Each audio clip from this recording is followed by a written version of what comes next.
એટલા માટે કોઈ પણ પ્રસંગ એવો બને ત્યારે સમાજનું સંગઠિત થઈને ગમે કે ન ગમે મુવો ખરાબ છે તો છે પણ બદનામ તો સમાજ થાય છે કે કોની દીકરીનો કિસ્સો બન્યો કે રવારીની દીકરીનો એ ખરાબ છે કોઈ નહીં કે સમાજ બદનામ થશે સમાજની વાત આગળ જશે એટલા માટે એ જોઈને પણ આપણે તમામ ક્ષેત્રે એક થઈને એવું કાર્ય કરશું તો એમાં પણ આપણે ઘણી બધી કંઈક કરી શકશું અને અત્યારે ખૂબ જરૂરી છે એકતાની જરૂરત છે સંગઠનની જરૂરત છે સામાજિક રીતે જરૂર ખૂબ છે અત્યારે સમાજ દરેક જગ્યાએ બધી બીજી સમાજે કરતાં આપણો ઢીલો થઈ ગયો હું અમારે ત્યાં જોઉં છું સમાજનું નામ નીકું એક નાની માથાકૂટ થાય તો 2 જણાઈને ઉભા રહે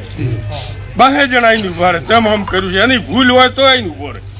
એટલે એ જાતની થોડી ડર આપણામાંથી મટી ગઈ છે સંગઠિત રીતે ડર મટી ગઈ છે એમ કહું તો ખોટું નથી દિયોદરની અંદર કોઈ નામ ન લે રબારીનું હું વર્ષોથી જાણું છું એમાં બી થોડી જોરભાઈ ઢીલાસ આવી ઢીલાસ આપણે કોઈને મારવા નથી કોઈને ઝઘડા કરવા નથી પણ થોડા ભય તો હોવો જ જોઈએ કે રબારીને તે ખોટી ઓગળી કરતા ઓગળી કાપી નાખશે આ લોકો એટલો ભય ડર તો હોવો જ જોઈએ કોઈ સાથે ખોટા ઝઘડા નથી કરવા ખોટી મારામારી નહીં કરવી પણ એને થોડીક તો અસર હોવી જ જોઈએ એ પણ કરવું ખૂબ જરૂરી છે।